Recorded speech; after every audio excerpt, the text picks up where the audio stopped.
مہدی کے سر سے سایہ بابا کا اٹھ گیا ہے، مہدی کے سر سے سایہ بابا کا اٹھ گیا ہے، مہدی کے سر سے سایہ بابا۔ بسم اللہ الرحمن الرحیم،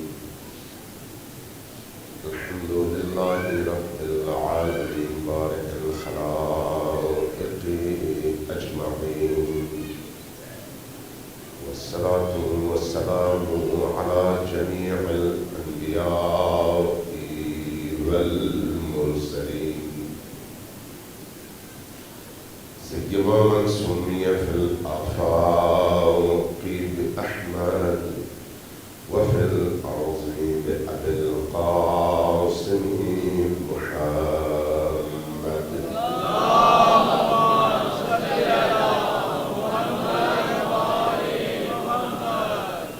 والصلاة والسلام على أولاد الطيبين الطاهرين المعصومين الميامين، واللعنة الدائمة على أعدائهم أجمعين من يوم عداوتهم إلى قيام يوم الدين.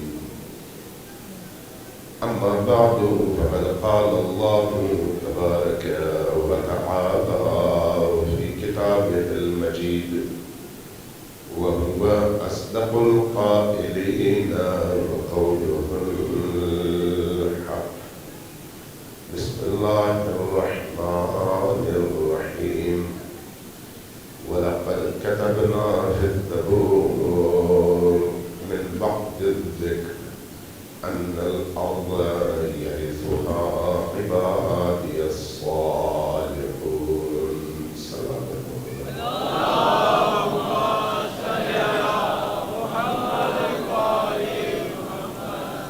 بارگاہ رب العزت ان اللہ تعالیٰ اور آپ کی عبادات کی قبولیت کے لیے سب مل کر ایک دعا کر، لیکن وعجل فرجهم کو بولیے نہیں، مل کر وعجل فرجهم کے ساتھ سروات بشیر برکون کروائے۔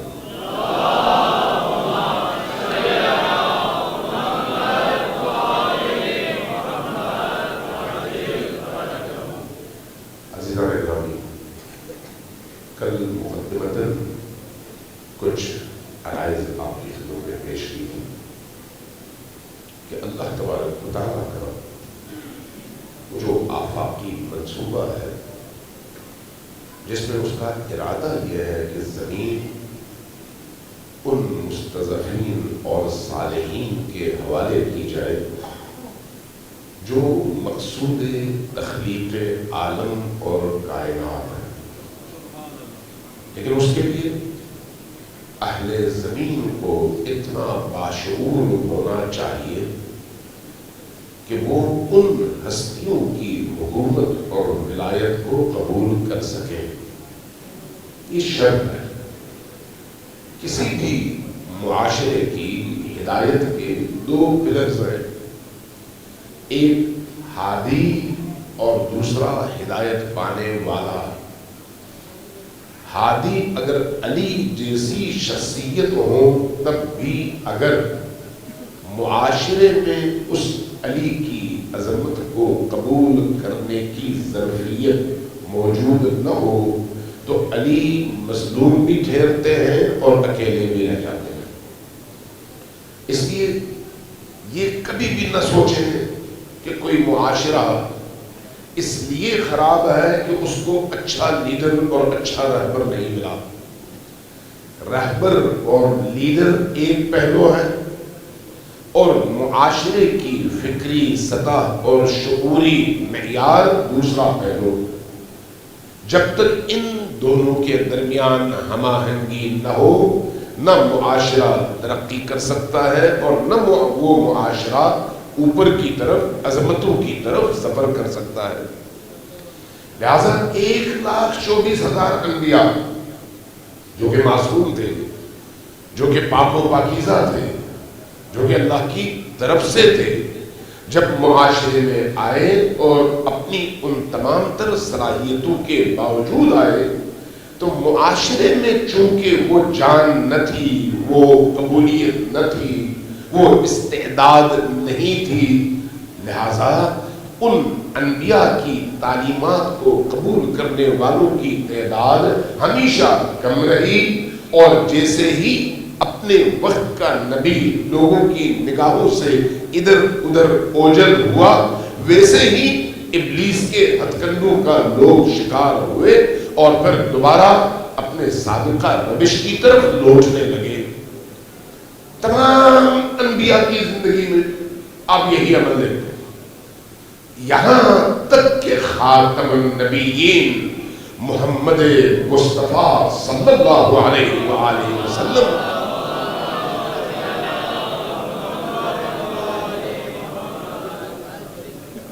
وعجل فرجہم کو آپ کیوں بھولتے ہیں؟ یہ زمانہ کس کا ہے؟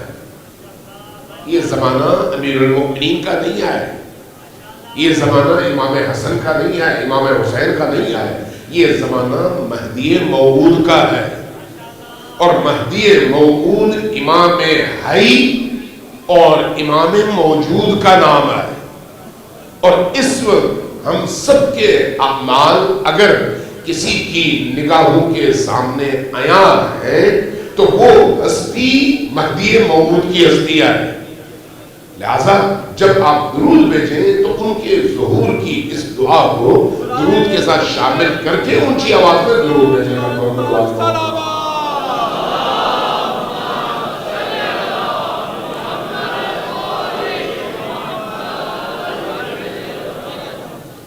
لہذا دیکھیے 1,24,000 انبیاء ہیں، ہر نبی کو اپنے دور میں مشکلات کا سامنا کرنا پڑا، لیکن وہ اپنا فریضہ نبھا کر چلے گئے، لیکن جیسے ہی ایک نبی جاتا پیچھے امت کا وہی حال ہوتا جو گزشتہ ان امتوں کا ہوا۔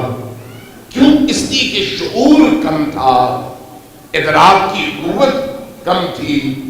اللہ تبارک و تعالیٰ نے اس انسان کو من حیث انسان تربیت دے کر اس مقام تک پہنچانا ہے کہ عام معاشرے کا ہر فرد ایک نبی، ایک ہادی اور الہی رہنما کی ضرورت کو اپنے پورے وجود کے ساتھ لمس کرے، محسوس کرے، اور اس پیاسے کی طرح سے جو صحرا میں گرم ریت میں پیاس سے بلک رہا ہو اور پانی کی تلاش میں ہو، اس طرح سے ہر انسان اس الہی راہبر اور رہنما کی ضرورت کو اپنے وجود میں بھی اور باہر معاشرے بھی محسوس کرے، تاکہ اس کی طرف سے وہ آخری رہنما آئے اور اس بلکتی ہوئی انسانیت کو اس ماحول سے نجات دے کر اس مقام تک پہنچائے جس مقام تک انسان کو پہنچانے کا وعدہ اللہ نے کیا ہے۔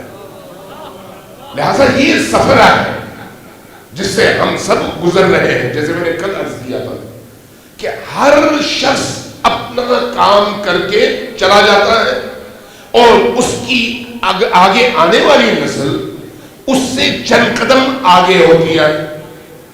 اس وقت جو یہاں پر بزرگ بیٹھے ہوئے 60 سال سے اوپر کے لوگ، اگر وہ اپنی جوانی کے ایام کو دیکھیں اور آج کے جوان کو دیکھیں تو فوراً یہ کہیں گے آج کے جوان ہمارے دور کے جوانوں سے بہت آگے ہے۔ کون سی چیز ہے جو اس کو آگے لے رہی ہے؟ بدن وہی ہے، صحت وہی ہے، قد کاٹ وہی ہے۔ ایسا نہیں ہے کہ اس وقت وہ جوان 10 فٹ کے ہو اور آج کے جوان 12 فٹ کے، ایسا تو نہیں ہے۔ بدن بھی وہی ہے۔ کون سی چیز ہے جو آج کے انسان کو ماضی کے انسان سے آگے تصور بھی کرتی ہے اور بتاتی بھی ہے؟ وہ ہے اس کا شعور، اس کی عقل، اس کی سوچ، اس کا فہم۔ وہی لوگ جو یہاں پر ابھی بزرگ ہیں، اگر آج سے 40 سال پہلے کو یاد کریں تو 40 سال پہلے کا انسان آج کے دور کی نسبت فکری حوالے سے، صلاحیتوں کے حوالے سے، دنیا کے فہم کے حوالے سے بہت پیچھے تھا. آج کا انسان بہت آگے ہے. ان 40 سالوں میں اتنا آگے نکل گیا ہے. یہ جو انسان کی ترقی ہے، اس ترقی میں اصل ترقی شعور کی ترقی ہے، اصل ترقی عقل کی ترقی ہے. اس لیے اللہ تبارک و تعالیٰ نے 1,24,000 انبیاء کو یکے بعد دیگرے بھیج کر انہی انسانوں کو فہم، شعور، ادراک اور عقل کے اعتبار سے کمال تک پہنچانے کی کوشش کی ہے. یہی اس کا ارادہ بھی ہے. لیکن اس میں کوئی شک نہیں کہ ہر نبی کے بعد، ہر ولی کے بعد، ہر وصی کے بعد لوگوں کی تعداد چھٹتی ہے. کچھ کم ہو جاتے ہیں، کچھ کا اضافہ ہو جاتا ہے، لیکن مجموعی طور پر انسانی معاشرہ آگے بڑھتا ہے. یہی وجہ ہے کہ جب نبی کریم تشریف لائے تو نبی کریم کی تشریف آوری کے موقع پر اگرچہ بت پرست تھے، اگرچہ اپنے بچوں کو دفن کرنے والے لوگ موجود تھے، اگرچہ اپنی بیٹیوں کو زندہ زندہ زمین پر گاڑ کر خوش ہونے والے لوگ موجود تھے، لیکن اس کے باوجود شعور اور فہم انسانی اس مقام پر تھا کہ آپ نے دیکھا کہ نبی کی دعوت پر صرف 23 سال کے عرصے میں ایک ایسا معاشرہ تشکیل پایا جو ماضی کے تمام انبیاء کی زندگی میں موجود نہیں تھا. ان سے بہت آگے، بہت آگے. لیکن پھر وہی بات ہے، وہ آفات، وہ بلیات، وہ امتحانات، وہ آزمائشات اس دور کے انسان کو بھی لاحق تھے. جو آزمائشات، بلیات اور امتحانات نبی کریم سے پہلے والے معاشرے کو لاحق تھے. یہی وجہ ہے کہ نبی کریم کی آنکھ بند ہوتے ہی پھر وہی تکرار، وہی تاریخ دہرائی گئی. بہت کم لوگ خالص ترین شکل میں باقی رہے، لیکن باقی ایک بہت بڑی اکثریت اس راہ سے منحرف ہوئی جو راہ انبیاء لے کر آئے تھے. منحرف کس معنی میں؟ ایسے نہیں کہ وہ بت پرست ہو گئے، بلکہ انہوں نے اپنے مفاد کی راہیں نکالنی شروع کر دی. اپنی خواہش کے مطابق دین کا حلیہ آہستہ آہستہ بدلنا شروع کر دیا. اپنی خواہش کے مطابق دین میں آسانیاں پیدا کرنی شروع کر دی. اپنی آسانیوں کے لیے دین کے احکام کے چہرے میں تبدیلیاں کرنی شروع کر دی. ابتدا جب ہوتی ہے تو کسی ایک جگہ سے ہوتی ہے، اور جب انتہا پر پہنچتے ہیں تو پوری شکل بگڑ چکی ہوتی ہے. آپ اگر یہاں سے نکلیں، مال کی طرف جانا چاہیں، 2 رستے ہوں، آپ کسی ایک کا انتخاب کریں تو وہ رستہ جتنا آگے بڑھے گا دوسرے رستے سے آپ کا فاصلہ اتنا زیادہ بڑھتا چلا جائے گا. جتنا آپ آگے چلے جائیں گے آپ کا فاصلہ، آپ کی دوری اس پہلے والے رستے سے بڑھتی چلی جائے گی. یہ انسانی فطرت ہے انسانی معاشرے کی. لہذا اس حق کے رستے سے جب ایک گروہ الگ ہو جاتا ہے، رستہ موڑ لیتا ہے اور نئے رستے پر گامزن ہوتا ہے، تو جتنا زمانہ آگے بڑھتا جاتا ہے انحراف بھی اسی حساب سے آگے بڑھتا چلا جاتا ہے. اللہ کو یہ معلوم ہے، اللہ انسان کے اس نیچر کو جانتا ہے، انسان کے اندر موجود پوٹینشل کو جانتا ہے. یہی وجہ ہے کہ ہمیشہ اللہ کے پاک باز اور اللہ کے متعبد بندوں کی تعداد اس اکثریت میں ہمیشہ قلیل رہی ہے. لیکن اللہ کا وعدہ یہ ہے کہ زمین کو نیک لوگوں سے بھرے گا. یہ اس کا وعدہ ہے، نہ صرف وعدہ ہے بلکہ اس کا ارادہ ہے. لہذا اس انسانی نیک انسانوں کے اس معاشرے کی طرف قدم بقدم ہم قریب تر ہوتے چلے جا رہے ہیں. یہی وجہ ہے کہ نبی کریم کے بعد اگر آپ غور کریں تو نبی کریم کے بعد اس امت میں سے جن لوگوں نے نبی کے دین کو اس کی حقیقی شکل میں قبول کر کے اس راہ پر گامزن ہونے کو ترجیح دی اور اہل اقتدار کے مقابلے میں کھڑے ہوئے، وہ کون لوگ تھے؟ جو جناب زہرا کے گھر جمع ہوئے. اور جو لوگ وہاں پر جمع ہوئے ان کی تعداد کیا تھی؟ انگشت شمار. ان دو ہاتھوں کی انگلیوں سے آپ گننا چاہیں تو ان کی تعداد کم، لیکن جیسے جیسے وہ معاشرہ آگے بڑھتا چلا گیا اس تعداد میں اضافہ ہوتا چلا گیا. ایک زمانہ تھا کہ ہو سکتا ہے 8 سے 10 بندے ہوں، آج 8 سے 10 کروڑ بندے ہوں. یہ جیسے جیسے وقت گزرتا ہے ویسے ویسے اس قافلے کی تعداد میں بھی اضافہ ہوتا چلا جاتا ہے جو حق کے رستے پر گامزن ہے. لہذا اس وقت آپ کو تقریباً 8.5 ارب انسان ملتے ہیں زمین کے سینے پر. ان 8.5 ارب انسانوں میں جنہوں نے اللہ کو قبول کیا ہے ان کی تعداد آپ کو 2.5 ارب میں ملتی ہے تقریباً. ان 2.5 ارب میں جنہوں نے اللہ کے ساتھ رسول اور رسول کے ساتھ رسول کے حکم پر لبیک کہتے ہوئے ولایت علی کو قبول کیا ہے ان کی تعداد آپ کو 30 سے 40 کروڑ میں ملتی ہے.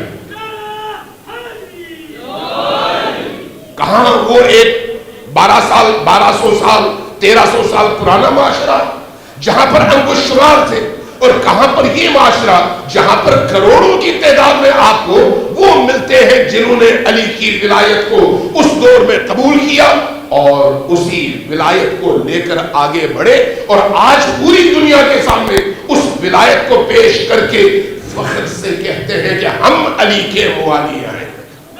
یہ انسانی قافلے کا آگے کی طرف سفر ہے. لیکن بات پھر وہی اسی نقطے پر آتی ہے کہ جیسے جیسے یہ قافلہ آگے بڑھے گا ویسے ویسے اس قافلے کو امتحانات کا، آزمائشات کا، مشکلات کا سامنا کرنا پڑے گا. جو جتنا حقیقت کے قریب تر ہوگا، جو جتنا قرآن اور اہل البیت سے جڑا ہوا ہوگا اس کو اتنا ہی زیادہ مشکلات کا، امتحانات کا، آزمائشات کا اور نشیب و فراز کا سامنا کرنا پڑے گا تاکہ ان میں سے نکھرے ہوئے لوگ آہستہ آہستہ چھٹ کر سامنے آ سکیں اور پتہ چلے کہ اللہ نے اس انسان کی تخلیق کے موقع پر فرشتوں کے مقابلے میں جو اعلان کیا تھا کہ ان انسانوں میں جن کو میں نے پیش نظر رکھا ہے ان کو تم نہیں پہچانتے، تو اب اس گروہ کو دکھا کر اللہ فرشتوں سے کہتا ہے کہ جن کی خاطر میں نے اس پورے عالم کو خلق کیا ہے وہ یہ لوگ ہیں. لہذا وہ کیجئے. ایک واقعہ عرض کر دیتا ہوں. آیت اللہ العظمیٰ ابو الحسن اصفہانی اپنے دور کے یگانہ اور تنہا مرجع اور نجف اشرف کے بہت ہی بلند مقام مرجع جن کے حوالے سے معروف ہے کہ جب وہ نماز مغرب و عشاء کے لیے حرم حضرت امیر میں تشریف لاتے تھے تو مصلی پر بیٹھتے، لوگ نماز کے دوران آتے مسافرہ کرتے، بعض لوگ حاجت مند ہوتے، جو حاجت مند ہوتے وہ آ کر اپنی حاجات کا اظہار کرتے تو وہ اپنے مصلی کے نیچے ہاتھ ڈال کر نکالتے اور جو ہاتھ میں آتا وہ اس کو دے دیتے. مصلی کے نیچے انہوں نے کوئی پیسے نہیں رکھے ہوئے تھے، لیکن اللہ کے ایسے بھی اولیاء، ایسے بھی بندگان خدا گزرے ہیں جو اس طرح سے انسان اور اللہ کے درمیان واسطے فیض بنتے ہیں. جیسے آپ یہاں پر خمس کے ذریعے سے اداروں کو آباد کرتے ہیں، چلاتے ہیں، مساجد کو، امام بارگاہوں کو، مدارس کو، وہاں پر بھی ایسا ہی ہے. لہٰذا کچھ کاروباری حضرات آئے، بزنس مین حضرات آئے، کس کے پاس؟ آیت اللہ العظمیٰ ابو الحسن اصفہانی کے پاس. عرض کیا کہ ہم آپ کو سالانہ اتنی بڑی رقم دیتے ہیں، آپ ان تمام لوگوں پر خرچ کرتے ہیں، ان تمام طالب علموں پر. یہ جو ہزاروں طالب علم ہیں ان میں سے کوئی ایک یا دو آپ کی طرح بنتے ہیں، باقی تو پھر عادی ہیں، عام لوگ رہتے ہیں. تو کیوں اتنا بڑا پیسہ، اتنی بڑی رقم اس طرح سے خرچ کی جائے جس کا حاصل 1 2 3 بندے ہوں؟ فرمایا کہ یہ جتنی بڑی رقم میں خرچ کرتا ہوں وہ انہی تینوں کے لیے خرچ کرتا ہوں جو ان تمام عوام کے درمیان سے نکھر کر سامنے آ سکے اور اس معاشرے کو ارتقاء کی طرف لے کر جا سکے. انہی تینوں کے لیے یا انہی دونوں کے لیے. اللہ تبارک و تعالیٰ نے بھی ایسے ہی کیا ہے. اہل البیت علیہ السلام روح کائنات ہے، روح عالم. لہذا اس پورے عالم میں اگر جان ہے تو وہ اہل البیت ہے. یعنی پورے عالم کی روح، دین کی روح کا نام بھی علی اور آل علی ہے. اللہ تبارک و تعالیٰ نے ان ذوات مقدسات کو نبی کے بعد یکے بعد از دیگرے بھیج کر انسانوں کی فکری ارتقاء کا سامان فراہم کیا ہے، تاکہ انسان ان کی تعلیمات سے استفادہ کرتے ہوئے ہر دور میں پچھلے دور کی نسبت آگے بڑھے. کل میرے عزاداری سید الشہداء کے حوالے سے آپ سے عرض کیا تھا، یہ جو عزاداری ہے جس پر نبی کریم سے لے کر امام حسن العسکری تک ہر امام نے زور دیا، ایسے ہی تو نہیں، یہ اس لیے نہیں ہے کہ آپ پرسادیں چند اشک بہائیں اور چلے جائیں، نہیں، یہ خود ایک روح ہے، یہ خود ایک تربیت گاہ ہے، یہ خود ایک مہم اور ایک تحریک ہے. اس کے ذریعے سے آپ روحوں میں نئی حیات پیدا کرتے ہیں. آپ کو یاد ہوگا کچھ سال پہلے ایک بیماری پوری دنیا میں آ گئی، آپ کے اس ملک میں بھی آ گئی، کرونا. کرونا سے بچنے کے لیے ہم نے کیا کیا؟ ویکسینیشن. ویکسین اگرچہ چھوٹی سی ہے شیشی کے اندر، لیکن 2 یا 3 ڈوز لگانے کے بعد آپ کرونا سے بچ گئے. یہ جو عزاداری سید الشہداء کا مکتب ہے، یہ اگر مجموعی طور پر آپ دیکھیں زمانے کی تمام بیماریوں سے بچنے اور اپنے آپ کو بچانے کے لیے وہ ڈوز ہے جو ویکسین کی طرح سے کام کرتی ہے. اس کو عزاداری سید الشہداء کے نتیجے میں روحیں زندہ رہتی ہیں، عزاداری سید الشہداء کے نتیجے میں فکر زندہ رہتی ہے، عزاداری سید الشہداء کے نتیجے میں حسین ابن علی سے عشق زندہ رہتا ہے، اور اس عشق کے نتیجے میں معاشرے کے اندر جرأت پیدا ہوتی ہے، معاشرے کے اندر حوصلہ پیدا ہوتا ہے، معاشرے کے اندر استقامت پر ایمان پیدا ہوتا ہے، معاشرے کے اندر ظلم سے نبرد آزما ہونے کی وہ کیفیت اور جرأت پیدا ہوتی ہے. اسی کربلا، اسی عزاداری، اسی ذکر شہادت کے نتیجے میں چھوٹے سے بچے سے لے کر بوڑھے تک ہر ایک کی نگاہ میں ایک نمونۂ عمل سامنے ہوتا ہے. جب کبھی کوئی ایسا موقع پیش آئے وہاں پر وہ اس نمونۂ عمل کو سامنے رکھتے ہوئے جان دیتا ہے، لیکن اپنے دین پر آنچ نہیں آنے دیتا. اسی عزاداری ہے سید الشہداء کا نتیجہ ہے اور اس کی برکت ہے. لہذا جب ہم اللہ کے اس پورے منصوبے کو دیکھتے ہیں تو اس منصوبے میں یہی ہے کہ ان ائمہ کے یکے بعد از دیگرے آنے کے نتیجے میں آہستہ آہستہ معاشرے کے اندر وہ تمام اقدار اور ویلیوز پہنچ جائیں جن کو پہنچانا انبیاء کا مقصود تھا. وہ تمام خصوصیات پیدا ہو جائیں، وہ تمام خصوصیات معاشرے کے اندر زندہ ہو جائیں. کون سا معاشرہ؟ وہ معاشرہ جو نبی اور آل نبی، رسول اور آل رسول سے جڑا ہوا معاشرہ ہے. صرف قرآن نہیں، رسول اور آل رسول سے جو معاشرہ جڑا ہوگا اس معاشرے کے اندر وہ ویلیوز زندہ ہو جائیں. عزاداری سید الشہداء ان ویلیوز کو زندہ کرنے کے حوالے سے بہترین مکتب اور بہترین پلیٹ فارم ہے. آپ اس کا ایک نمونہ یہاں پر دیکھتے ہیں کہ جب آپ کی عزاداری ہوتی ہے تو ہر ایک کی خواہش ہوتی ہے کہ وہ کچھ نہ کچھ اپنی جیب سے نکالے، خرچ کرے، عزادار پر خرچ کرے، امام حسین پر خرچ کرے، اور وہ کسی پر احسان نہیں کر رہا ہوگا. خصوصاً اگر آپ نے مشی اور یہ جو 40 واک کے حوالے سے عراق سے اٹھنے والی اس مومنٹ کا مشاہدہ اور مطالعہ کیا ہو تو آپ پر یہ بات بالکل واضح ہو جائے گی کہ یہ خود یہ جو مشی ہے جس کا منشا عزاداری سید الشہداء ہے، یہ جو مشی ہے جس کی روح حسین ابن علی ہے، یہ جو مشی ہے جس کی روح عزاداری سید الشہداء ہے، اس مشی کے نتیجے میں گویا ان 2 کروڑ سے زیادہ انسانوں کے اندر کچھ ایسی ویلیوز زندہ ہو رہی ہیں اور ہوتی ہیں جو کسی اور پلیٹ فارم میں انسانی معاشرے کے اندر زندہ نہیں ہو. امن آپ دیکھ لیں کسی اور جگہ یہ روح زندہ نہیں ہو سکتی. یہ روح کب زندہ ہوتی ہے؟ جب انسان کی آنکھوں سے اشک نکلتے ہیں. یہ روح کب زندہ ہوتی ہے؟ جب انسان کا دل تڑپتا ہے. یہ روح کب زندہ ہوتی ہے؟ جب انسان کے دل کے اندر وہ معنویت، وہ تڑپ، وہ نورانیت پیدا ہو. اور اس معنویت اور تڑپ کا منشا حسین ابن علی ہے. حسین ابن علی. اس لیے ظہور اور کربلا کا چوری دامن کا ساتھ ہے. کربلا ظہور کا مقدمہ ہے، حسین ابن علی ظہور کا مقدمہ ہے. عزاداری سید الشہداء ظہور کی طرف شعوری سفر کا نام ہے. عزاداری سید الشہداء امام زمان علیہ السلام کی اس فوج میں شامل ہونے والے سپاہیوں کی تربیت کا مرکز ہے. غور کیجئے گا اس بات پر.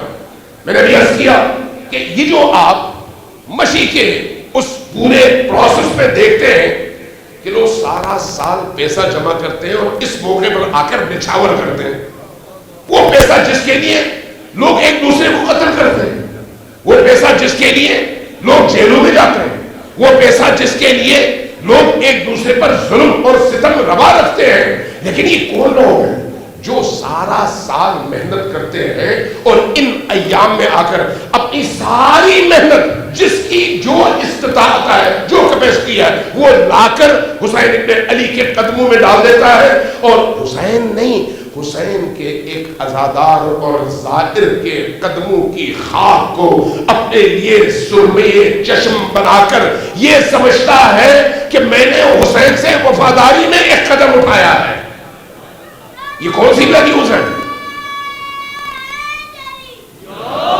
یہ کون سی ویلیوز ہے؟ یہ وہی ویلیوز ہیں جن کے ذریعے سے ایک صالح معاشرے کی تشکیل ہو سکتی ہے. آپ غور کریں، امام زمان علیہ السلام کے دور میں پیدا ہونے والے اور وجود میں آنے والے معاشرے کی خصوصیات کیا ہیں؟ خصوصیات یہ ہے کہ اس معاشرے کے اندر کوئی ظالم نہیں ہوگا اور کوئی مظلوم نہیں ہوگا، کوئی چور نہیں ہوگا، کوئی کرپٹ نہیں ہوگا، کوئی خوف نہیں ہوگا، امن ہی امن ہوگا. ہر شخص دوسرے کے لیے جی رہا ہوگا، ہر شخص خود کو مشکل میں ڈال رہا ہوگا اور دوسرے کو آسائش پہنچا رہا ہوگا. ہر شخص جو بھی اس کے پاس سہولت موجود ہے زندگی کے کسی بھی شعبے سے متعلق ہو، اس میں اپنے اس مؤمن بھائی کو، دیگر بندوں کو، بندگان خدا کو، مظلوم انسانوں کو شریک کر کے خوشی محسوس کر رہا ہوگا. یہ الہی اقدار ہے، شیطانی نہیں. یہ الہی اقدار ہے، حیوانی نہیں. اور یہ چیزیں اگر امام زمان علیہ السلام کے ظہور کے موقع پر پیش آنے والے اور پیدا ہونے والے معاشرے کی خصوصیات میں سے ہیں، تو آج آپ دیکھتے ہیں عزاداری سید الشہداء کے لیے جو لوگ قدم اٹھاتے ہیں اور یہی جو مشی کرتے ہیں، اس میں یہی ویلیوز تو زندہ ہوتی ہیں. آپ نے دیکھا ہوگا کہ عراق کے اندر جہاں سے بھی لوگ آتے ہیں، رستے میں ان کو نہ کوئی خوف ہے، نہ کوئی پریشانیاں ہے، نہ جان کا خوف ہے، نہ مال کا خوف ہے، نہ یہ اضطراب ہے کہ رات میں کیسے گزاروں گا، نہ بھوک کا خوف ہے، نہ پیاس کا خوف ہے، نہ ناموس اور عزت اور آبرو کا خوف ہے. یہاں پر آپ کسی خاتون کو دیکھ سکتے ہیں جو اکیلی کسی جگہ سے دوسری جگہ جائے تو اس کو 1000 قسم کے وسوسے نہ ہو، اس کے گھر والوں کو وسوسے نہ ہو. وہاں پر کیوں یہ نہیں ہوتا؟ کیا انسان ہی بستے ہیں؟ پھر کیا مسئلہ ہے؟ مسئلہ صرف اتنا ہے کہ اس معاشرے کے اندر ان لوگوں کے اندر وہ ویلیوز زندہ ہو رہی ہیں جو اس آخری زمانے کے مہدوی معاشرے کی خصوصیات میں سے ہیں. لہذا ان خصوصیات کو انسانی معاشرے کے اندر زندہ کرنے کا بہترین ذریعہ یہی عزاداری سید الشہداء ہے. صلوات اللہ محمد علیہ.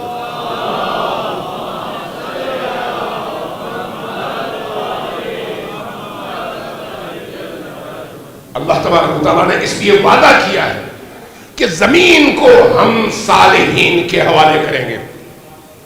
اس لیے اللہ نے وعدہ کیا ہے وَنُرِيدُ أَن نَّمُنَّ عَلَى الَّذِينَ اسْتُضْعِفُوا فِي الْأَرْضِ. ہم نے یہ ارادہ کیا ہے, ہم نے یعنی اللہ نے, اور اللہ کا ارادہ اس کی ذات کی طرح سے ازلی ہے.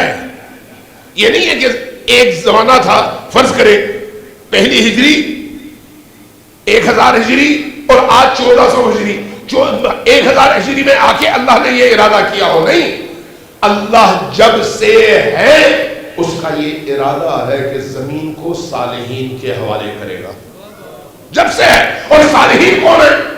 محمد و آل محمد. لہذا جب محمد و آل محمد کے سپرد ہوگی یہ پوری کائنات, اب بھی ہے تو تب اور اب میں فرق کیا ہے؟ ایک بنیادی فرق ہے. اب ہے تکوینی طور پر, تکوینی لحاظ سے نبی ہو یا آل نبی, علی ہو یا آل علی, سارا عالم ان کے تابع ہے, اس لیے کہ وہ قطب عالم امکان اور محور عالم ہے, مرکز عالم ہے, اور ولی خدا ہے زمین کے اوپر, حجت خدا ہے زمین کے اوپر. چونکہ وہ حجت خدا ہے اس لیے حجت خدا کے گرد یہ سارا عالم طواف کرتا ہے. حدیث کہتی ہے لولا الحجت لساخت الارض باہلها, اگر اللہ کی حجت زمین پر نہ ہو تو زمین تباہ و برباد ہو جائے. زمین کے قیام کے لیے ضروری ہے کہ حجت خدا ہو, زمین کے قائم رہنے کے لیے, اس عالم کے نظام کی بقا کے لیے ضروری ہے کہ حجت خدا زمین پر ہو. لہذا تکوینی طور پر آج بھی سارا عالم انہی کے گرد گھومتا ہے. کس چیز کی کمی ہے؟ تشریعی. تشریعی وہ کیا ہے؟ وہ یہ ہے کہ اس عالم میں بسنے والے انسان بھی شعوری طور پر اس مقام تک پہنچ جائے کہ تکوینیات عالم کی طرح سے تشریعیات میں بھی یہ انسان شعوری طور پر اپنے آپ کو ان ہستیوں کے گرد اسی طرح سے طواف کرتا ہوا دیکھے جس طرح سے کائنات کا ذرہ ذرہ علی اور آل علی کے گرد طواف کرتا ہے. اس طرف یہ معاشرہ جا رہا ہے اور اس معاشرے نے جانا ہے. اس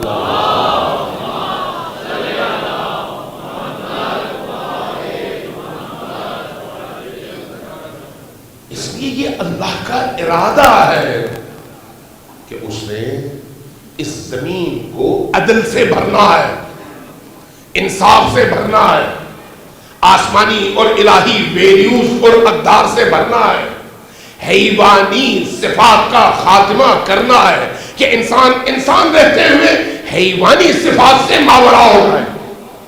انسان رہے, اس کی شہوت بھی اس کے اندر ہو, اس کا غضب بھی اس کے اندر ہو, اس کے اندر موجود تماکاری بھی اس کے اندر ہو, اس کے اندر موجود دنیا طلبی بھی اس کے اندر ہو, اس کے اندر موجود ذات کی محبت بھی اس کے اندر ہو, لیکن شعوری طور پر وہی انسان اتنا بلند ہو جائے کہ اس کی انسانی ویلیوز اور انسانی خصوصیات اس کے اندر موجود ان حیوانی خصوصیات پر حاوی ہو جائے اور وہ اپنی عقل کا تابع ہو, اس لیے کہ عقل خدا جو ہے اور خدا پرست ہے.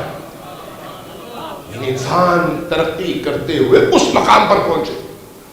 اور اس دور کے حوالے سے روایات ہمیں بتاتی ہے کہ مہدی آخر الزمان اس دور میں تشریف لائیں گے جب ساری دنیا کو یہ پیاس محسوس ہوگی, تڑپ محسوس ہوگی کہ ہمیں ایک ایسے ہادی کی ضرورت ہے. اب جب ہم روایات پڑھتے ہیں تو روایات کہتی ہیں لو لم یبق من الدنیا الا یوما واحد، اگر دنیا کا صرف ایک دن باقی رہ جائے قیامت میں، یہ روایت کہتی ہے. اس پر بھی تھوڑی سی میں وضاحت کر دوں گا کہ اس روایت کی ضرورت کیا تھی. لو لم یبق من الدنیا الا یوما واحد، اگر دنیا کی عمر میں سے صرف ایک دن باقی رہے، صرف ایک دن، تب بھی وہ جو اللہ کا ارادہ ہے وہ پورا ہوگا. وہ جو اللہ کا ارادہ ہے وہ پورا ہوگا. وہ کیسے ہوگا؟ لَتَوَّلَ اللَّهُ ذَلِكَ الْيَوْمِ، اللہ اس ایک دن کو اتنا طولانی کر دے گا، اتنا لمبا کر دے گا کہ حجت خدا کا ظہور ہوگا. اور جب حجت خدا کا ظہور ہوگا تو پھر کیا ہوگا؟ یملأ اللہ بہ الارض قسطا وعدلا کما ملئت ظلما وجورا. اللہ اس دن کو اتنا طولانی کر کے اپنی اس حجت کو بھیجے گا، اور جب وہ حجت ہستی آئے گی تو آنے کے بعد وہ اس عالم میں عدل الہی کی حکمرانی قائم کرے گی، ظلم کا خاتمہ کرے گی، یہاں تک کہ پوری دنیا صالحین کے حوالے ہو جائے. یہ اللہ کا وعدہ ہے، یہ رسول اللہ کا وعدہ ہے. اس دن کے حوالے سے تمام عالم اسلام متفق ہے، شیعہ بھی اور سنی بھی. شیعہ اور سنی میں اس دن کے حوالے سے کوئی فرق نہیں ہے، سب کا ایک ہی عقیدہ ہے. اس لیے آپ چاہے سنن ابی داؤد دیکھیں، چاہے ترمذی دیکھیں، چاہے نسائی دیکھیں، چاہے آئیں آپ اصول کافی دیکھیں یا دیگر احادیثی کتب، تمام جگہوں میں یہ روایات آپ کو مل جائیں گے. اب جب وہ دن آنا ہے تو اس دن کے حوالے سے خود امام حجت کا ایک فرمان ہے کہ میں وہ ہستی ہوں جس کے ذریعے سے اللہ نے یہ کام کرنا ہے. میں وہ ہستی ہوں. اب اس پس منظر میں جس چیز کو سمجھنے کی ضرورت ہے، جو ہماری اس پوری گفتگو کی روح ہے، وہ کیا ہے؟ وہ یہ ہے کہ آخر الزمان کے حوالے سے نبی کریم اور آل نبی نے کچھ علامتیں بتائی ہیں، کچھ خصوصیات بتائی ہیں. ان خصوصیات میں سب سے بڑا چیلنج یہ ہے کہ اس دور میں ایسی آزمائشات کا سامنا کرنا پڑے گا، ایسے امتحانات کا سامنا کرنا پڑے گا کہ ان امتحانات سے گزرتے ہوئے جو لوگ نکھر کر امام زمان کے سپاہیوں میں شامل ہونا چاہیں گے ان کی تعداد کم ہوگی. ان کو ان آزمائشات سے گزرنا پڑے گا. ان آزمائشات اور ان علامات میں سے ایک جو ایونٹ یا ایک جو موضوع ہے وہ ہے دجال کا. آپ نے دجال کا نام بڑا سنا ہوگا. دجالوں میں سے ایک موضوع ہے کہ وہ آخری زمانے میں آئے گا اور دنیا پر اس کی حکومت ہوگی، دنیا اس کے زیر نگی ہوگی. شیعوں کے یہاں بھی روایات موجود ہیں اور اہل سنت کے یہاں بھی روایات موجود ہیں. دجال ایک ایسے فرد یا ایک ایسے تصور کے طور پر ان احادیث میں اس کو بیان کیا گیا ہے کہ دجالی دور میں انسانوں کا خود کو ان آزمائشات سے نکال کر اور پاک و پاکیزہ رکھ کر امام عصر سے جوڑنا سب سے مشکل مرحلہ ہے. سب سے مشکل مرحلہ. ایسا نہیں ہے کہ کوئی بھی شخصیت کہے کہ میں دعائے امام زمان پڑھتا ہوں اس لیے میں ہمیشہ امام زمان کے ساتھ ہوں یا امام زمان کے سپاہیوں میں شامل ہوں. نہیں. بعض احادیث ہیں وہ احادیث بتاتی ہیں کہ چھالیوں سے انسانوں کو اس طرح سے چھانا جائے گا کہ وہ جو چھن کر باقی بچے ہوئے لوگ ہوں گے وہی خالص ترین ہوں گے، باقی سارا کچرا نکل جائے گا. سارا کچرا. ان میں سے ایک موضوع دجال کا. دجال کی کچھ خصوصیات بیان کی گئی ہیں. ایک دفعہ اونچی آواز سے سلوات دیجیے میں محمد و آل محمد.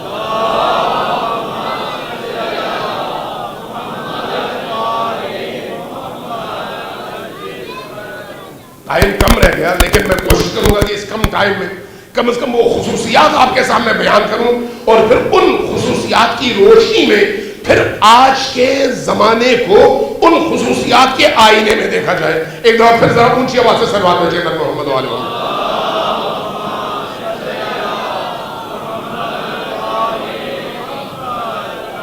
امام باقر علیہ السلام کی ایک روایت ہے, عجیب روایت ہے. فرمایا, میں عبارت آپ کو پڑھ کے سناتا ہوں. فرمایا کہ یخرج بعد غیبت وحیرت تظل فیہا اقوام لا یثبت فیہا علی دینہ الا المخلصون. جو انسانی معاشرہ ہوگا اس کو حیرت اور گمراہی کے ایسے ایسے امتحانات کا سامنا کرنا پڑے گا کہ ان امتحانات سے چھن کر کامیاب ہو کر نکلنے والے صرف وہی لوگ ہوں گے جو مخلص ترین لوگ ہیں, جو مخلص ترین لوگ. ورنہ عام افراد ہمیشہ اس کا شکار ہوں گے. بڑی بڑی قومیں اس میں گمراہ ہو جائیں گی. تذل اقوام, بڑی بڑی قومیں گمراہ ہوں گے. لا یثبت فیہا علی دینہ, بظاہر نماز پڑھ رہے ہوں گے, بظاہر روزہ رکھ رہے ہوں گے, بظاہر حج پہ جا رہے ہوں گے, بظاہر باقی سارے امور انجام دے رہے ہوں گے, لیکن ان کے اندر دین نہیں ہوگا.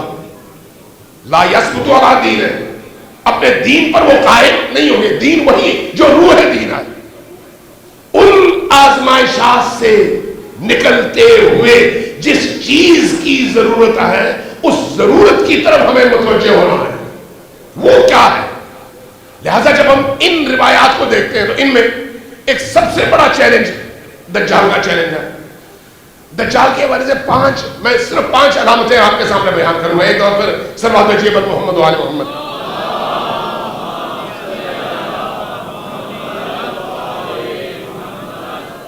دجال کی خصوصیات بیان کی گئی ہیں روایات میں, اہل سنت روایات میں بھی اور اہل تشیع کی روایات میں. امیر المؤمنین کے کلام میں بھی موجود ہے, نبی کریم کے بھی, باقی ائمہ کے بھی, کہ دجال کی خصوصیات کیا ہیں. ان میں سے ایک خصوصیت جو بیان کی گئی ہے یہ ہے کہ دجال ایک ایسے موجود کا نام ہے جس کی ایک آنکھ ہے. ایک آنکھ, ذرا تھوڑی دیر کے لیے غور کیجیے گا, ایک آنکھ. دوسری خصوصیت یہ کہ دجال کی ماں یہودیت ہے, یہودی ہے. یہ اس کی دوسری خصوصیت ہے کہ اس کی پیدائش یہود کی قوم سے ہوگی. تیسری چیز, دجال ایک ایسے موجود کا نام ہے جس کی خوراک پہاڑوں سے زیادہ ہے, ایک ٹائم کی خوراک. یہ بھی روایات میں موجود ہے, شیعہ سنی دونوں روایات میں. چوتھی چیز, دجال کا جو فتنہ ہے وہ شرق عالم اور غرب عالم یعنی مشرق اور مغرب پوری دنیا کو اپنی لپیٹ میں لے گا. یہ اس کی چوتھی خصوصیت ہے.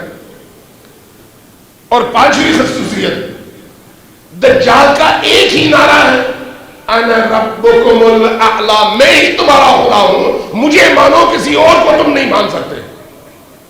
یہ اس کا نعرہ ہے. یہ 5 خصوصیات. اب جب آپ کلام اہل البیت میں غور کرتے ہیں تو ایک ہے کلام کے الفاظ کا ظاہر اور ایک ہے اس کا باطن. ظاہری طور پر جب آپ لفظوں پر جاتے ہیں تو لفظوں سے لگتا ہے کہ وہ کوئی ایسا پیکر ہے, ایسا جانور ہے, ایسی کوئی موجود اور خلقت ہے جس کی پیشانی میں ایک آنکھ ہے اور جس میں یہ باقی خصوصیات ہیں. لیکن جب آپ غور کرتے ہیں, جب آپ اس کے عمق میں جاتے ہیں, جب آپ باقی روایات کو ان روایات کے آئینے میں پرکھتے ہیں اور تطبیق دیتے ہیں تو پھر آپ پر نئے افق اور نئی سوچ کے دروازے کھلتے ہیں. نئی سوچ کے دروازے. میں آج اس والے صرف ایک نقطے پر بات کر کے چھوڑ دوں گا, باقی باتیں انشاءاللہ تعالیٰ کل کریں گے. صلوات بھیجیے محمد و آل محمد.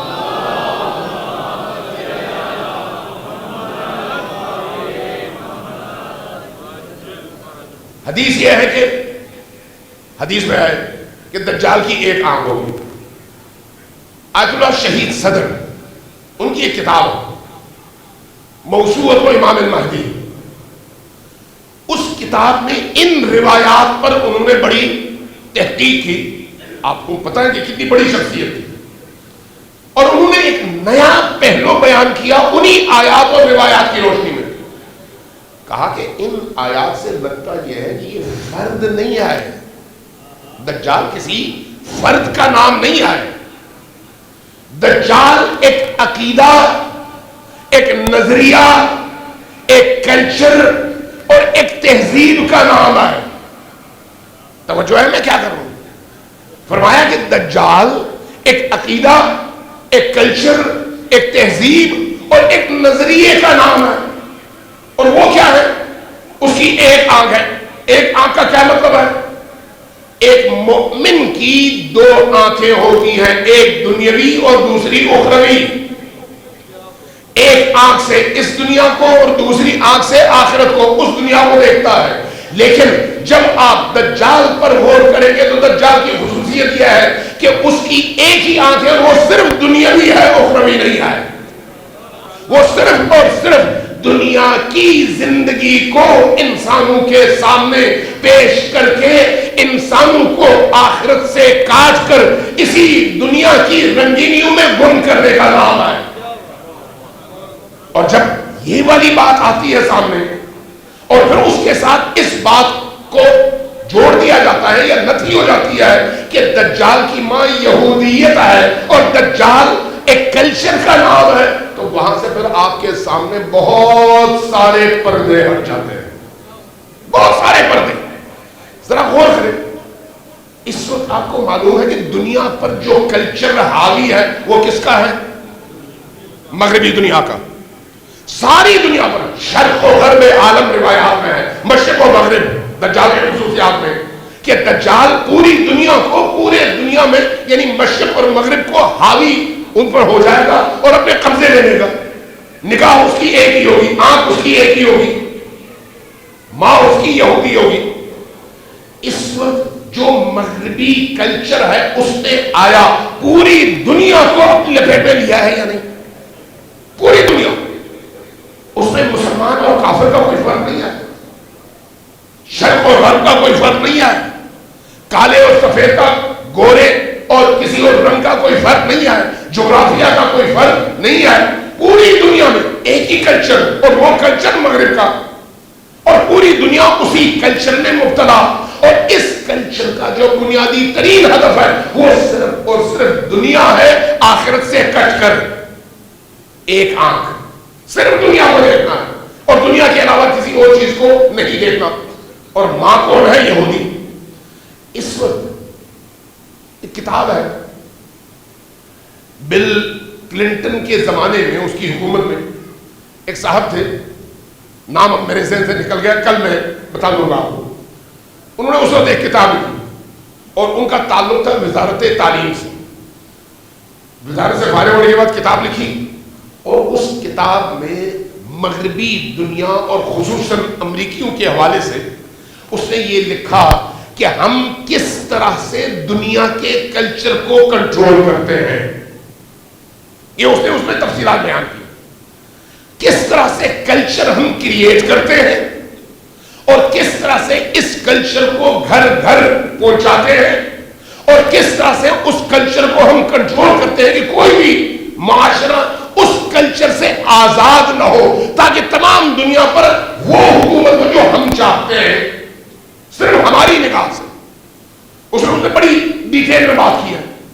آپ ذرا غور کریں، اس وقت وہ جو نماز شب پڑھنے والا بندہ ہے وہ بھی جب موبائل ہاتھ میں اٹھاتا ہے تو موبائل میں تنہائیوں میں وہ چیزیں دیکھنے لگتا ہے جو کوئی باغیرت آدمی کبھی دیکھنے کا تصور بھی نہیں کر سکتا تھا.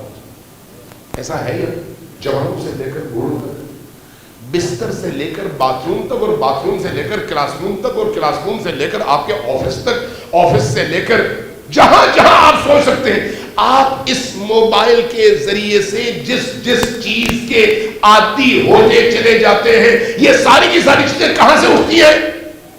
یہود کی قوم سے.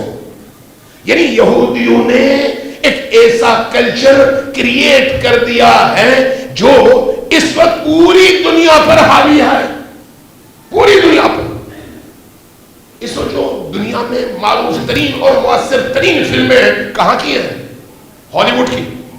ہالی ووڈ ہر سال تقریباً 400 سے زیادہ فلمیں بناتا ہے۔ ہالی ووڈ کے مالکین کون ہیں؟ 7 بڑی کمپنیاں، 7۔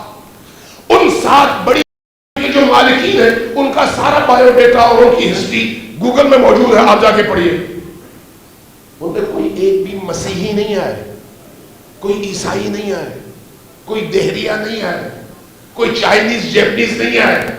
7 کی 7 بڑی کمپنیوں کے مالک کون ہیں؟ یہودی، سارے کے سارے یہودی۔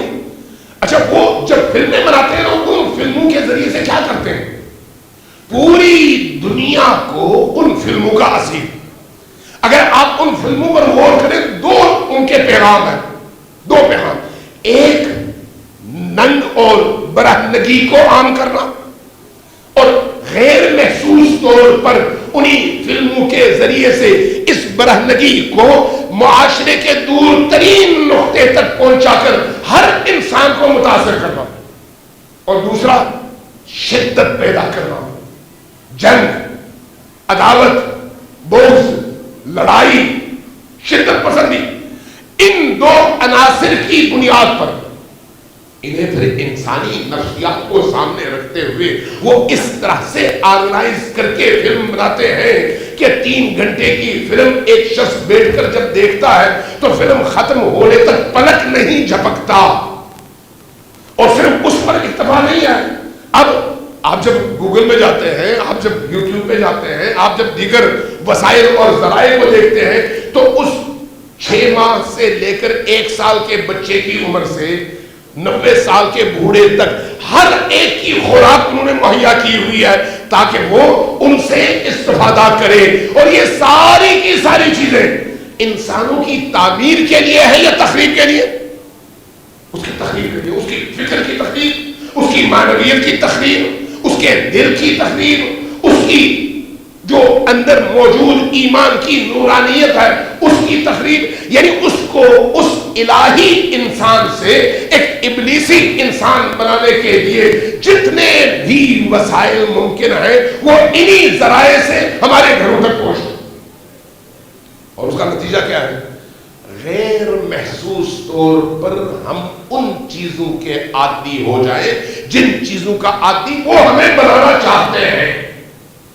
شاید یہ بات اتنی جلدی سمجھ نہ آئے، شاید جو میری عمر کے یا مجھ سے بڑی عمر کے لوگ ہیں ان کو یاد ہوگا بھٹو کے دور میں پاکستان میں ایک ہی چینل ہوتا تھا، پی ٹی وی، جو شام کو 5 بجے شروع ہوتا تھا، رات کو 11:55 پہ ختم ہوتا تھا۔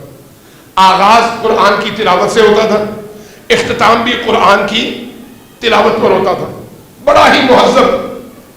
یہ کب کا دور ہے؟ آج سے 40 سال 45 سال نہیں بلکہ زیادہ، 50 سال کے قریب تقریباً۔ اچھا، اس زمانے میں فلمیں پاکستان میں بھی بنتی تھیں۔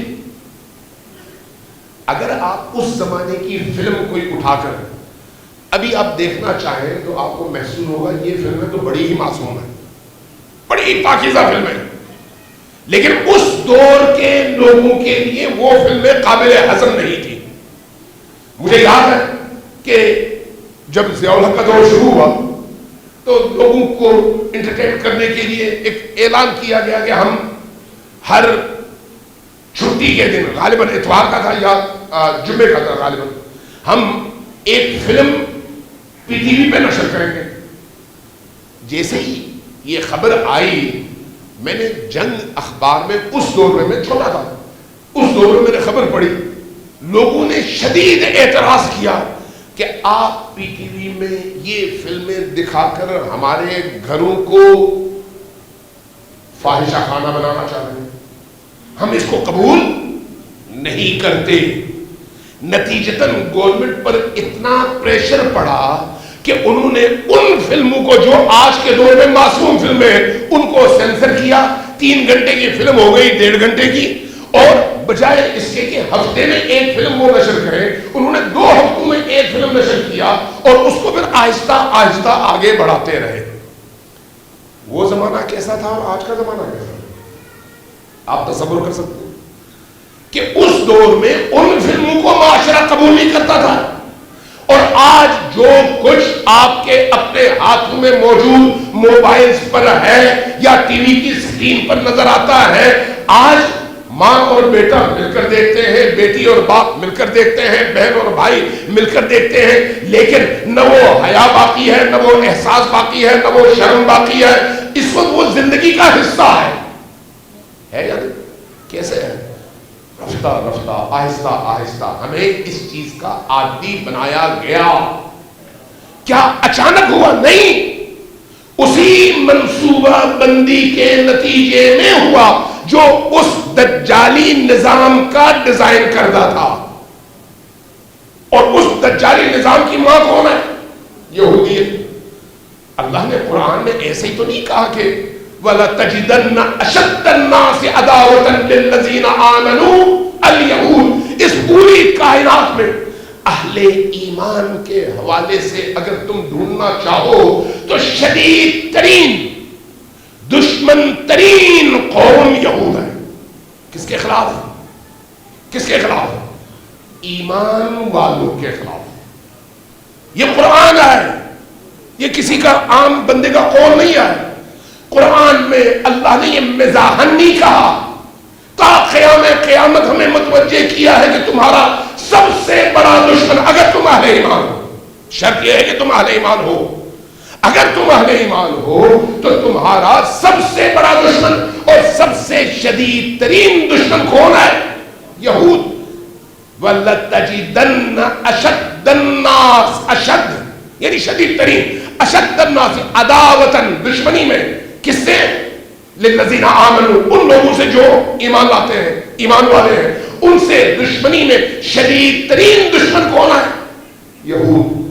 اب وہی یہود اس وقت پروڈکٹس کی صورت میں بھی ہمارے گھروں میں ہے، میڈیا کی صورت میں بھی ہمارے گھروں میں ہے، کلچر کی صورت میں بھی ہمارے گھروں میں ہے، فلموں کی صورت میں بھی ہمارے گھروں میں ہے، بزنس کی صورت میں بھی ہمارے گھروں میں ہے، ہماری زندگی کا حصہ ہے اور ہمیں نہیں معلوم۔ حدیث کیا کہتی ہے؟ حدیث کہتی ہے کہ یہود کی پیداوار، یہ دجالی نظام سب سے بڑا چیلنج ہے امام زمان علیہ السلام کے ظہور کے موقع پر، کہ اس امتحان کا جن لوگوں کو سامنا ہے ان کو بہت مشکل کا سامنا ہے، اور بڑا مشکل ہے کہ اس دجالی نظام کے ان آزمائشوں سے گزر کر وہ اپنے ایمان کی حفاظت کر سکے۔ سب سے مشکل ترین دور، یہیں پر اپنی گفتگو ختم کریں۔ اس مشکل سے نکلنے کا راستہ کیا ہے؟ عزاداری ہے سید الشہداء۔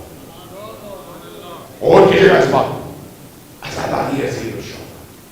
میں نعوذ باللہ قرآن کریم کو کوئی معمولی کتاب نہیں سمجھتا، قرآن کریم یعنی اعلیٰ اور عرفہ ترین کتاب، لیکن چونکہ ہم غیر عرب ہیں، ہمیں قرآن کی وہ معرفت نہیں ہے، ہم الفاظ پڑھتے ہیں ثواب کے لیے، اس کے ثواب کے ان الفاظ کو پڑھ کر گزر جاتے ہیں، لیکن عزاداری سید الشہداء میں عزاداری کا مخاطب ہمارا قلب ہوتا ہے، ہمارا دل ہوتا ہے، ہماری فکر ہوتی ہے، ہمارا ذہن ہوتا ہے۔ اس لیے جب اس طرح کی کوئی مجلس ہوتی ہے تو اس مجلس میں جب ذکر حسین ہوتا ہے تو ہمارے دل تڑپتے ہیں، جبکہ قرآن کی تلاوت پر نہیں تڑپتے، جبکہ قرآن اصل ہے۔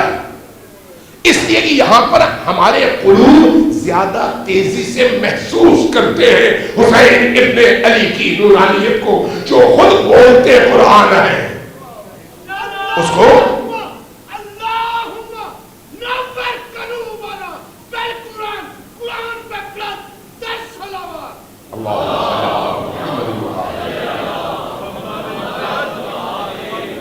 عزاداری سید الشہداء میں جب کوئی بچہ آتا ہے، جب کوئی بوڑھا آتا ہے، جب کوئی جوان آتا ہے اور اس ماحول میں بیٹھتا ہے تو اس کا دل بھی وہیں پر ہوتا ہے، اس کا دماغ بھی وہیں پر ہوتا ہے۔ ایسا ہے یا نہیں؟ نماز میں ایسا نہیں ہوتا۔ نماز میں ہم تکبیرۃ الاحرام کہتے ہیں، اللہ اکبر کہتے ہیں، اس کے بعد زبان سے ہم سورہ حمد کی تلاوت کر رہے ہوتے ہیں، اور ذہن کبھی دکان میں ہوتا ہے، کبھی آفس میں ہوتا ہے، کبھی سڑک پہ ہوتا ہے، کبھی کسی دوست کے پاس ہوتا ہے. جب ہم کہتے ہیں السلام علیکم ورحمۃ اللہ تو ذہن واپس آ جاتا ہے نماز کے مصلی پر. لیکن عزاداری سید الشہداء میں ایسا نہیں ہے. عزاداری سید الشہداء میں ہمارا دل اسی عزاداری میں ہوتا ہے. یہی وجہ ہے کہ ایک ایک لفظ پر لوگ آنسو بہاتے ہیں. امام حسین کا تذکرہ اللہ تبارک و تعالیٰ نے اور اہل البیت نے ایسے ہی لازم نہیں بنایا کہ ہماری زندگیوں میں وہ آئے. حسین کے ذکر کے ذریعے سے جو پاکیزگی آتی ہے، اس پاکیزگی کے نتیجے میں انسان ان تمام مشکلات کا مقابلہ کر سکتا ہے. حسین کے ذکر کے نتیجے میں، بشرطے کہ حسین کے ذکر میں ریاکاری نہ ہو، بشرطے کہ حسین کے ذکر کو دنیا کے لیے استعمال نہ کیا جائے، بشرطے کہ حسین کے تذکرے میں خرچ ہونے والا پیسہ دنیا والوں کی خوشنودی کے لیے نہ ہو بلکہ خود حسین کی رضامندی کے لیے ہو. اگر ایسا ہے تو یقین جانیں یہ جو ذکر حسین ہے، اس ذکر حسین کے ذریعے سے نسلیں محفوظ رہتی ہیں اور خواتین اور مرد کی فکریں محفوظ رہتی ہیں. اس لیے عزاداری سید الشہداء پر اتنا زور دیا گیا ہے. اسی لیے یہ عزاداری ہمیں زندگی عطا کرتی ہے، یہ عزاداری ہماری روحوں کو زندہ کرتی ہے، یہ عزاداری ہمارے اندر معنویت اور نورانیت پیدا کرتی ہے. اس لیے کہ اس عزاداری کے نتیجے میں ہماری آنکھوں سے چند قطرے آنسو کے گرتے ہیں، دل ہمارے زندہ ہو جاتے ہیں.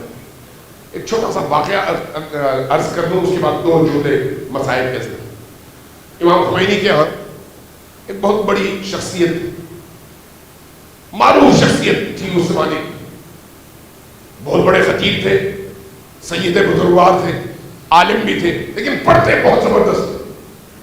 کوثری ان کا نام تھا.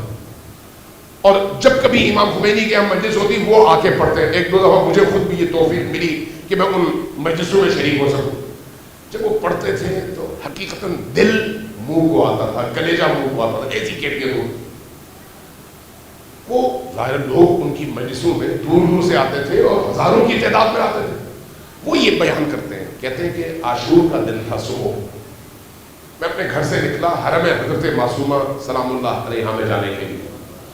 جب میں گلی میں آیا، تھوڑی دیر کے لیے غور کیجیے گا، اور سے سنیے گا ذرا دل تھام کر کہ نہیں، جب میں گلی میں آیا تو میں نے دیکھا گلی میں کچھ بچے، کوئی 5-6 بچے جمع ہیں. یہ ایک تہذیب ہے، کلچر ہے ایران کے اندر کہ محرم کے ان 10 دنوں میں بچے اپنی اپنی گلیوں میں چند بچے اکٹھے ہو کر چند اینٹیں گلی کے نکڑ پر رکھ دیتے ہیں اور اس کو امام بارگاہ بنا لیتے ہیں اور ایک پرچم یا سیاہ کپڑا دیوار سے لگا دیتے ہیں اور ایک جگ میں شربت اور ایک کیتلی میں چائے بنا کر گزرنے والوں کو کھلاتے اور پلاتے ہیں. تو گویا امام حسین علیہ السلام کی یاد تازہ کرتے ہیں. اور چھوٹے چھوٹے بچے کہنے لگے، میں جب باہر آیا تو میں نے دیکھا یہ بچے یہاں پر جمع ہیں. میں گزرنے لگا تو ان میں سے کچھ بچے میرے پاس آئے، کہا آقا ہمارے ہاں آپ اس امام بارگاہ میں ایک مجلس پڑھ رہے ہیں. کہنے لگے، میں نے کہا کہ بچوں تم مجھے جانتے تو ہو کتنا میں مصروف رہتا ہوں، ابھی میں نے جانا حرم میں، عاشور کا دن ہے، اتنا ٹائم میرے پاس کہاں ہے. لیکن بچے بڑے غصے کہ نہیں، آپ نے ہر صورت میں ہمیں مجلس سنانی ہے. کہ میں کچھ دیر میں نے سوچا کہ کہیں ایسا نہ ہو کہ میں ان بچوں کو رد کروں اور بی بی دو عالم مجھ سے ناراض ہو جائے. یہ سوچ کر میں نے کہا ٹھیک ہے میں پڑھ دیتا ہوں. میں چلا گیا ان 4 اینٹوں کے درمیان. انہوں نے ایک اینٹ رکھ دی، میں اینٹ پر بیٹھ گیا. اینٹ پر بیٹھ کر میں نے کیا پڑھا؟ وہ کہتے ہیں میں نے زیارت عاشورہ کے ٹوٹل 4 جملے پڑھے. زیارت عاشورہ کے 4 جملے، بس یہی میری کل مجلس تھی. وہ جملے کیا ہیں؟ السلام علی الحسین وعلی علی ابن الحسین وعلی اولاد الحسین وعلی اصحاب الحسین. یہ 4 جملے کہتے ہیں. یہ 4 جملے پڑھے، سلام کیا اور اٹھ کھڑا ہوا. میں نے کہا بچوں میں نے مجلس پڑھ دی. اپنے لوگ بچے بڑے خوش، میرے ہاتھ چومے، شکریہ ادا کیا. جب میں نکلنے لگا، چلنے لگا، تو بچوں نے کہا کہ ہم نے امام حسین کی نیاز بنائی ہے، اور یہ چائے ہے، یہ چائے آپ پی کر جائیں۔ اب 5-6 سال کے بچے اگر چائے بنائیں گے تو کیسی بنائیں گے؟ کچی پکی، آدھی کچی۔ کہنے لگے میں وہ کپ اٹھائی، منہ سے کپ لگا کر جب میں نے پینا چاہا تو دیکھا پھیکی، بے مزہ اور کچی پکی، اسے پی نہیں گئی۔ میں نے بچوں کی طرف دیکھا، بچے آپس میں مصروف تھے، میں نے وہ چائے گرائی اور پھر کپ رکھا اور ان سے اجازت لی۔ ان کو نہیں پتا چلا کہ میں نے پانی چائے گرا دی ہے، میں چل پڑا۔ کہتے ہیں رات تک بڑے بڑے اجتماعات ہوئے، میں مجلس پڑی، گریا ہوا، ماتمداری ہوئی، ظاہر عاشور کا دن، رات ہوئی، میں واپس گھر آیا، گھر آ کر غسل کرنے کے بعد کچھ اعمال بجا لایا، اور ان اعمال کی بجا آوری کے بعد پھر میں چلا گیا بستر پر سونے کے لیے۔ کہتے ہیں میں وضو میں تھا، لیٹ گیا، آنکھ لگ گئی، کچھ دیر بعد میں نے دیکھا خواب میں کہ بیوی تشریف لائی ہے، بیوی تشریف لائی ہے۔ کس کیفیت میں؟ کہتے ہیں کہ بیوی تشریف لائی ہے، جیسے ہی میں نے دیکھا بیوی آئی ہے، میں اپنی جگہ سے اٹھ کھڑا ہوا۔ بیوی قریب آئی، جو کہ سید تھے، میں نے سلام کیا، انہوں نے جواب دیا۔ اس کے بعد انہوں نے فرمایا بیٹا کوثری، آج تم نے جتنی بھی مجلسیں پڑھی ہیں ان میں کوئی بھی قبول نہیں ہوئی۔ جیسے کہا کوئی بھی قبول نہیں ہوئی تو میں تڑپ اٹھا۔ میں نے کہا بیوی حرم میں اتنی بڑی مجلس ہوئی، فلان جگہ اتنی بڑی مجلس ہوئی، ہزاروں کی تعداد میں لوگ آئے، روئے، کوئی قبول نہیں ہوئی۔ فرمایا نہیں۔ کہنے لگے میں بے اختیار رو پڑا۔ مجھے روتا دیکھ کر فرمایا کہ دیکھو وہ جو تم نے وہ 4 بچوں کے درمیان پڑھی تھی وہ قبول ہو گئی ہے۔ جب یہ کہا تو میں نے سجدے شکر کیا، شکریہ بجا لایا۔ جب میں نے شکریہ ادا کیا تو بیوی نے ایک عجیب سا سوال کیا، فرمایا بیٹا کوثری وہ تمہیں چائے گرائی کیوں تھی؟ پوچھا بیوی کیوں، اس چائے میں ایسی کون سی بات تھی؟ فرمایا کیا تمہیں نہیں معلوم وہ چائے ہم نے اپنے ہاتھوں سے بنائی تھی، ہم نے اپنے ہاتھوں سے بنائی۔ عزاداری سید الشہداء وہ عبادت ہے جس میں اگر انسان اخلاص کے ساتھ آئے، صرف ایک چائے بنا دے، وہ بھی اس کا نہیں پھر بیوی کا عمل قرار پاتا ہے۔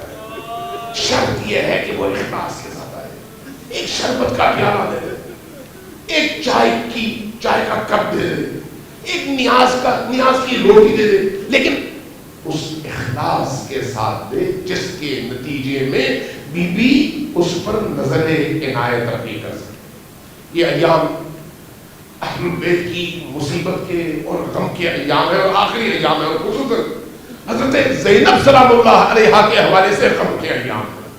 میں چاہوں گا حضرت زینب سلام اللہ علیہا کے حوالے سے جو 2-4 جملے آپ کی خدمت میں عرض کروں۔ کون زینب جن کے بارے میں کسی نے کہا تھا کہ کربلا در کربلا میم اگر زینب نبود، کربلا کو کربلا ہی میں موت آ جاتی اگر زینب نہ ہوتی۔ کربلا کو اگر کسی نے بچایا ہے تو وہ زینب ہے، وہ زینب سلام اللہ علیہا۔ زینب کون ہے؟ ام المصائب، مصیبتوں کی ماں۔ جتنی مصیبتیں زینب کبریٰ پر پڑی ہیں شاید ہی اس عالم میں کسی نے اتنی مصیبتیں دیکھی ہو۔ وہ ام المصائب کہاں بچپنے سے لے کر اپنی آنکھوں کے سامنے اپنی والدہ کو اس اذیت میں دیکھا ہے، اور زینب نے دیکھا ہے اپنی آنکھوں کے سامنے اپنی اس پاک باز اور عظیم ترین ماں کو دنیا سے جاتے دیکھا ہے، لیکن ان کا جنازہ رات کی تاریکی میں اٹھتے دیکھا ہے۔ وہ زینب جنہوں نے اپنے والد کے زخم دیکھے ہیں۔ میں جب کوفہ کو یاد کرتا ہوں 21 رمضان کی صبح کو تو دیکھتا ہوں، تاریخ بتاتی ہے کہ امام حسن موجود تھے، حضرت عباس موجود تھے، امام حسین موجود تھے، حضرت زینب و ام کلثوم موجود تھیں۔ امیر المؤمنین کبھی حسن سے کوئی وصیت فرماتے، کبھی حسین بن علی سے کوئی وصیت فرماتے، اور زینب سنتی۔ امام علی نے ایک دفعہ عباس کو آواز دی قریب بلایا اور پھر کہا کہ بیٹا کربلا میں حسین کا خیال رکھنا. یہ سنا کس نے؟ زینب کبریٰ نے. بابا کے چہرے کی طرف دیکھا اور فرمایا کہ بابا اجازت ہے میں ایک سوال پوچھوں؟ ہاں بیٹا ذرا جلدی پوچھو، میری واپسی کا ٹائم ہو گیا ہے، جلدی پوچھو.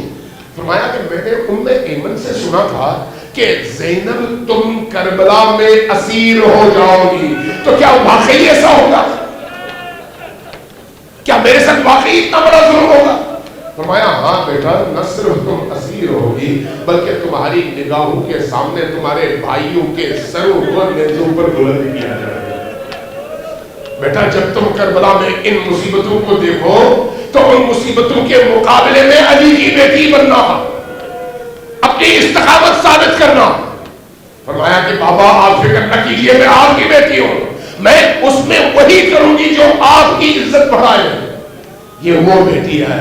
لیکن جب کربلا کا واقعہ ہوا تو عصر عاشور ایک عجیب منظر ہے کہ حسین ابن علی اکیلے رہ گئے، آئے خیمے میں، اور خیمے میں آنے کے بعد کپڑے منگوائے، پرانے کپڑے، تاکہ پرانے کپڑے پہن کر اوپر وہ تازہ کپڑے پہنے جو پہنے ہوئے تھے.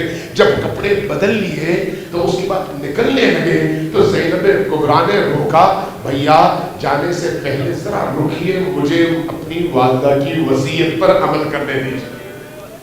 کیا وصیت ہے؟ ذرا قریب آئیے. قریب بلایا اور چہرہ ذرا اوپر اٹھایا اور حسین ابن علی کے گلے کا بوسہ دینے لگے. بوسہ دیتے دیتے روتی.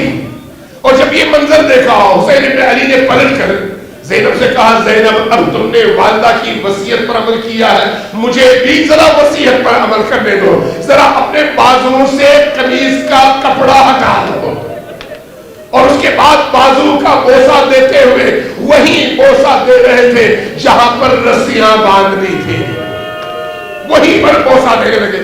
اب جب باہر نکلے تو تاریخ نے لکھا ہے کہ حسین ابن علی باہر آئے، گھوڑے پر سوار ہوئے، لیکن پیچھے دیکھا زینب کبریٰ بھاگ کر آئی ہے اور آ کر گھوڑے کو روکا ہے اور حسین سے لپٹ گئی ہے. بھیا میں کیسے برداشت کروں کہ آپ میری نگاہوں کے سامنے اس طرح سے جائیں کہ پھر میں آپ کو دوبارہ دیکھ نہ سکوں. حسین ابن علی کے حوالے سے یہ لکھا ہے کہ حسین چونکہ غیرت اللہ ہے، اس لیے جب کبھی میدان میں جاتے ایک نگاہ خیمے پر ہوتی اور دوسری نگاہ دشمن پر. جب عباس کی آواز آئی ہے تو عباس کی طرف قدم اٹھاتے تھے. عربی عبارت میں نے پڑھی، تاریخ نے لکھا ہے کہ ایک قدم آگے اٹھاتے تھے پھر رکتے تھے، ایک نگاہ پیچھے خیموں کی طرف دیکھتے تھے کہ کہیں میری اہل البیت کی طرف تو یہ ظالم نہیں گئے. وہ حسین ابن علی جب اس بیت سے رخصت ہو رہے تھے تو کس دل سے رخصت ہوئے ہوں گے؟ ذرا سوچئے، تھوڑی دیر کے لیے تصور کیجئے. جب میدان میں پہنچے اور لڑائی لڑی، آخری وقت آیا. ایک وقت ایسا تھا جب حسین اکیلے کھڑے اور تنہا ارد گرد دیکھ کر آوازیں دے رہے تھے.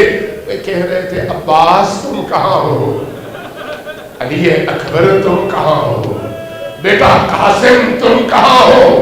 دیکھو حسین اکیلا رہ گیا ہے.